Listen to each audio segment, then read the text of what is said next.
Hello. Today we're going to be talking about perfect competition, and we're really going to be examining specific examples and how you can use graphs and models to tell the story. This should be used in conjunction with the other videos that you've watched. And we're going to be mostly talking today uh, about oil, the oil industry, and just using it as an example. We know that perfect competition is a theoretical model, but it has been seen in industries like milk, and commodities like corn and soybeans. But we're going to use oil today.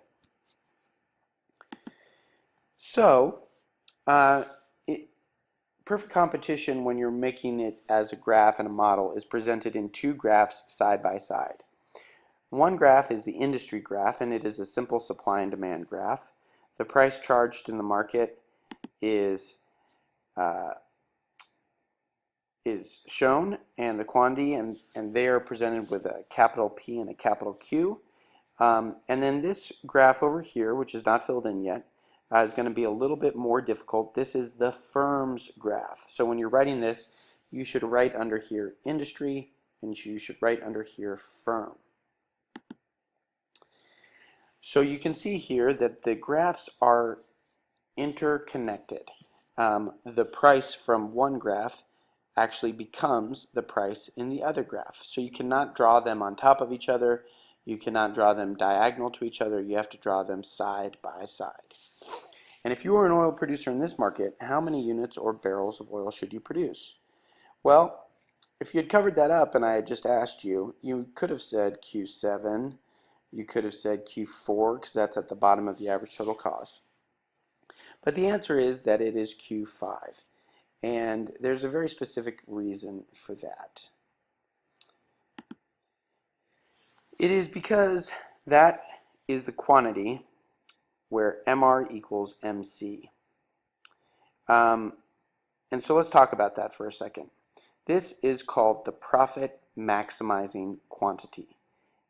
You should write this down. This is going to be with us for the next several modules, because this is the profit maximizing quantity for every firm, whether you're a monopoly or a perfect competitor or in some other type of industry. You always want to produce the quantity where marginal revenue equals marginal cost, and I'm going to show you why. If you look here, that this price is your marginal revenue and this is your marginal cost. Remember what the word marginal is. It is the production of the next unit. So if I'm producing Q1 units, my marginal revenue is up here. Let's say that it's $50, and my marginal cost is way down here, maybe at $5. Well, that means on this barrel of oil, I'm making $45 of profit. Revenue, cost. Well, the revenue stays at $50, and now the cost is $7 a barrel. So I'm making $43 of profit. So I should produce more. Here, it's $10 a barrel of cost and $50 worth of revenue. Should I keep producing? Absolutely. And I keep producing all the way until my costs are $50 and my revenue is $50. Then I will have maximized my total profit, because if I continue to produce more units after Q, then all of a sudden the cost here is, say, $60 and the revenue is $50, so I've lost $10 on that particular barrel. So we want to produce where MR equals MC. So we're going to break down each curve on this firm's graph individually so that you're very comfortable in understanding why they're shaped the way that they are and how they work. So individual firms are price takers. We know that because they're in perfect competition. They have to take the market price. So you can see here the price here becomes the price here. But notice that I'm also telling you that this is the firm's demand curve and the firm's marginal revenue curve. And they are also equal to the average revenue curve. So the question is, why are they all equal to each other in this case? So since the firm is a price taker, it must take the market price. And let's say for the market price for a barrel of oil is $50, as I said before. So here we have 50 and 50. Well, for the firm, it's going to be pretty easy to calculate their total revenue. 1 barrel times 50 is 50. 2 barrels times 50 is 100. 3 barrels times 50 is 150, and so on. Because that's what you get when you multiply price times quantity. But we can use total revenue, which we don't really care about so much, to figure out marginal revenue. And you can see that the change in each production of a new barrel of oil is still 50, because marginal revenue is the change in total revenue over the change in quantity. So I've just proved that price is equal to marginal revenue. So now I'm going to try to prove to you that this is also the firm's demand curve. So let's look at that. At a price of $50, the demand is infinitely or perfectly elastic. Well, what does that mean? It means that a buyer can purchase 1 unit or an infinite amount of units, all for $50. That should seem correct because everybody knows the market price of oil, and if you're an oil company and you want to purchase raw oil to turn into gasoline or whatever, you can buy as much as you want at the market price, whether it's 1 barrel or $10 million barrels a day. It's all the same price, and everybody knows what the price is. So now we know that that is the demand curve, the price, and the marginal revenue. So how would you figure out average revenue if you had to? Well, an average of anything is total divided by quantity. So average revenue is total revenue divided by quantity. And if we took the total revenue from our slides a couple of slides ago and divided them by the quantity, we would get 50. So I've just proved to you that this is the demand curve, the price, the marginal revenue, and the average revenue. And I have a little way of remembering this curve for the future. And this is what I tell my students. When I grew up on the oil field, we just so happened to live next to another oil man who everyone called Mr. Darp. I never realized until I started teaching economics that people in the community called him that because he knew so much about perfect competition. And so from now on, when you see that curve, when you draw that curve, you should just put on there Mr. Darp, and it will help remind you that it's the marginal revenue and the demand curve along with the price. So stating that all firms maximize profits by producing where MR equals MC, which we've stated before, we know how much quantity is going to be produced, Q units. Well, how do we figure out whether this firm is making a profit, breaking even, or taking a loss? Well, we need to have an average total cost on this curve as well. We can't figure the profit situation out until we know the average total cost. So we add an average total cost to the graph to determine whether this firm is making an economic profit, taking an economic loss, or breaking even. So if you want to pause the video right now and take a guess on whether this firm is making profit, taking a loss, or breaking even. Well, I hope you guessed right, because whenever price is above the average total cost at that profit maximizing quantity, then this firm is earning a profit.